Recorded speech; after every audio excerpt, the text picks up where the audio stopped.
Halo, selamat datang lagi di channel United Identity, channelnya fans Manchester United yang selalu berpikir logis, juga berpikir sistematis.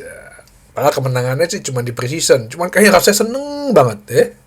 Ya rasa senangnya sih sebetulnya lebih kepada bentuk permainan sih, bentuk permainan yang udah makin kelihatan ya. Passing-passingnya kemarin tadi juga gue lihat nggak ada yang banyak salah. Ya mungkin di penyelesaian-penyelesaian akhir lah ya, khususnya di 70 menit pertama ini kan kita ngelihatnya patokannya yang tim utama ya. Kalau setelah menit ke-70 ya banyak semua pemain muda yang dimainkan, ya mungkin itu nggak jadi perhitungan gitu. Tapi kayaknya seneng gitu loh. Oh, sebetulnya bisa menang tim gua gitu ya. Asal bisa dibawa nanti mulai musim kompetisi berjalan aja. Jangan jadi pas jago cuman di preseason ya. Karena game pertama aja kita langsung melawan Arsenal. Oke, gua pengen coba bahas. Jadi udah tadi kemarin kan gue bilang kayaknya mengerucut kedua nama, yaitu Benjamin Sesko dan juga Oli Watkins. Tapi berita beberapa jam yang lalu ya dari David Ornstein bahwa Manchester United ngeduluin untuk bernegosiasi dengan Benjamin Sesko nih. Fabrizio Romano juga mengatakan bahwa ya ini sih keterkaitannya dengan Christopher Vivel ya. Christopher Vivel mantan karyawan Red Bull Group ya, dan mengenal sangat baik Benjamin Sesko. Ya banyak yang bilang kalau di scouting sih Benjamin Sesko ini cukup kuat gitu ya. Punya fisik yang kuat dan jago di bola-bola udara gitu, sundulan segala macam, kan tingginya 195. Tapi entah kenapa tadi pagi golnya Højlund aja melalui sundulan gitu ya. Jadi Højlund ini pengen memberitakan bahwa gue juga bisa nyundul loh. Nah, jadi David Ornstein mengatakan diprioritaskan dulu nih si Benjamin Sesko, dinegosiasikan dulu nih. Dan sudah melakukan informal kontak mungkin baru by phone lah atau by email ya. Nah, kabarnya si RB Leipzig ini menetapkan harga tuh sekitar 75 juta euro plus add-ons ya. Jadi 75 juta euro tuh harga minimalnya ya, bukan tambah-tambah add-ons. Jadi 75 juta euro ya. 75 juta euro itu ya sekitar 60 juta pound sih. Ya harga yang yang sesuai dengan yang gue bilang. Kalau Benjamin Sesko mau ke klub itu ya si RB Leipzig harus ya tanda kutip melepas dengan harga yang 60 juta pound itu ya, tidak dengan harga yang 80 juta. Nah, di artikel ini juga termasuk Fabrizio Romano bilang kalau untuk masalah Oli Watkins gimana? Iya. Kalau Oli Watkins sih masih eksplorasi ya untuk potensial deal gitu. Cuman Aston Villa udah menegaskan duluan bahwa tidak akan dijual ya yang namanya Oli Watkins. Tapi kan itu gua rasa cuman gertakan di awal. Kalau dilempar pakai duit 80 juta pound sih gue yakin iya aja gitu. Ya, ujung-ujungnya duit lah. Pasti ujung-ujungnya adalah bisnis gitu loh. Nah,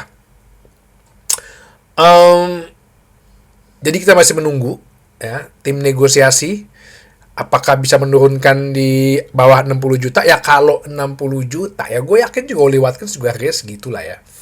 Kemarin kan gue udah bahas. Sekarang kita tinggal bagaimana nih kita mau investasi di pemain muda tapi belum juga terbukti di Liga Inggris, atau kita ya yang gue bilang kemarin, gue sih lebih setuju Oli Watkins ya untuk 1 tahun short term kita ke depan at least udah ada yang proven nih strikernya. Ruben Amorim juga udah mencium hal itu gitu loh, udah memprediksi bahwa ya emang gue butuh proven striker.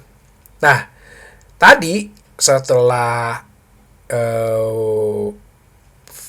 friendly game, preseason game melawan Bournemouth, Højlund itu ditanya ya sama wartawan, bahkan si siapa namanya Laurie Whitwell sama si Fabrizio Romano juga mengatakan bahwa si Rasmus Højlund bertekad untuk stay. Dia nggak mikirin dulu ya, dia nggak mikirin, dia diwawancara nih sama wartawan, dia bilang ya mengenai kehadirannya, biasa lah ya wartawan kan ada kehadiran segala macam. Dia bilang bahwa dia tidak memikirkan hal itu, tapi yang pasti gue mau fight dan stay. Gue mau fight dan stay di Manchester United. Oke Rasmus. Walaupun tadi cuma 1 gol sih, ya oke dah ya. Cuman sebenarnya pembuktian bahwa dia sebenarnya bisa cetak gol itu satu ya. Kedua, gue juga ya banyak yang ngelihat sebenarnya ini anak juga masih dalam berbagai teknik masih mentah gitu ya. Dalam berbagai teknik masih mentah. Masih butuh lebih banyak bimbingan, masih butuh lebih banyak mentor sih sebenarnya. Itu yang makanya gue bilang gue lebih condong untuk ke Oli Watkins sebenarnya gitu loh. Ya. Jadi udah tahu, udah ngerti filosofinya Liga Inggris, udah ngerti cara bermainnya. Kalau Benjamin Sesko, ya mungkin kita akan kehilangan dulu nih ya. Kita akan kehilangan calon potensial lah. Nah, dari sisi RB Leipzig, ini menurut juga si Fabrizio Romano, mereka membuka peluang untuk penambahan pertukaran dalam transfer ini dengan Benjamin Sesko. Ya, Benjamin Sesko. Mereka mengamati dan menyukai sosok Rasmus Højlund. Ya sebenarnya berarti kalau Rasmus Højlund ini RB Leipzig loh, Red Bull Group loh. Red Bull Group kan men-scouting nggak ngasal-ngasalan gitu. Kalau dia bisa men-scouting Rasmus Højlund itu bagus, ya berarti secara fakta, secara nilai potensial gitu ya Rasmus Højlund mempunyai nilai. Untuk masa depan dia juga bagus gitu. Nah, ini kembali nih. Segala trik dan drama ya, skenario-nya kalau bukan Manchester United kan nggak mungkin ya ada dramanya ya. Ada yang bilang ya pembelian Sesko ini sebenarnya mencegah Liverpool membeli Newcastle, tapi itu kayaknya nggak mungkin karena benar-benar Isak udah pengennya ke Liverpool ya. Dan bisa jadi kita melemahkan, dalam tanda kutip ya, melemahkan salah satu pesaing gitu ya. Contohnya hal ini Newcastle. Karena kalau Newcastle nggak ngedapetin Sesko, ya bisa jadi mereka akan ambil Nicholas Jackson yang tersisa gitu loh. Yang tersisa siapa sih? Nicholas Jackson. Ya udahlah 80 juta gue tebus daripada gue gak punya striker gitu. Ya mungkin mereka juga akan ambil Oli Watkins ya, bisa jadi gitu. Tergantung Oli Watkins mau apa enggak. Atau ya itulah yang gue bilang bahwa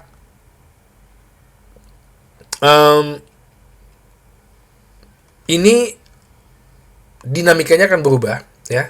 Gue nggak tahu nanti besok nih akan beritanya seperti apa. Tapi pasti gue sih masih lihat, kalau ngelihat pertandingan tadi, nah ini kan semakin mempertebal juga nih argumen gue bahwa sebenarnya kita butuh striker banget gak sih? Gue kok lebih butuh kiper sama pemain tengah. Kenapa kita nggak all in untuk kiper aja? Ya Donnarumma kek, entah Emiliano Martinez kek. Yang tadi itu menurut gue juga Tom Heaton juga nggak bisa gue bilang aman.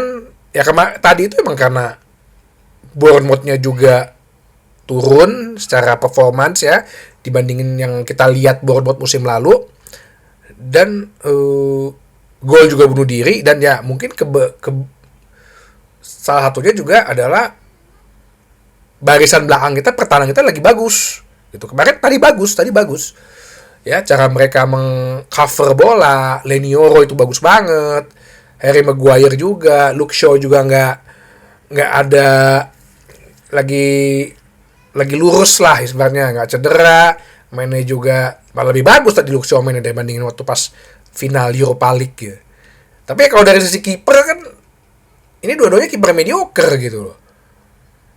Si Onana sembuh-sembuh ya, Onana ya, lu semua sendiri tahu Onana gimana.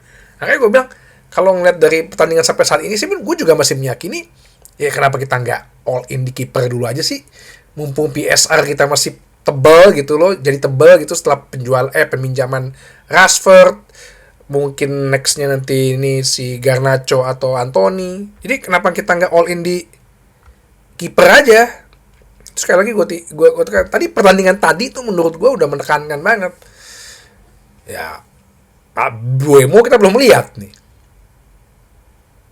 Kunya tadi diistirahatin. Nah, jadi Zirzi belum lagi datang kalau misalnya sembuh dari cedera. Nah, jadi inilah kita tunggu dinamikanya. Kalau gue sih, kalau memang harus beli striker, gue masih berkeras dengan, ya gue sih bisa tetap berpendapat dengan Oli Watkins. Tapi ya tadi ya seperti yang gue bilang di awal, di sebelumnya ini, ya mending kita nggak usah, nanti aja dulu strikernya gitu loh. Amanin kiper dulu deh, ngamanin kiper yang bisa bikin kita tenang ya.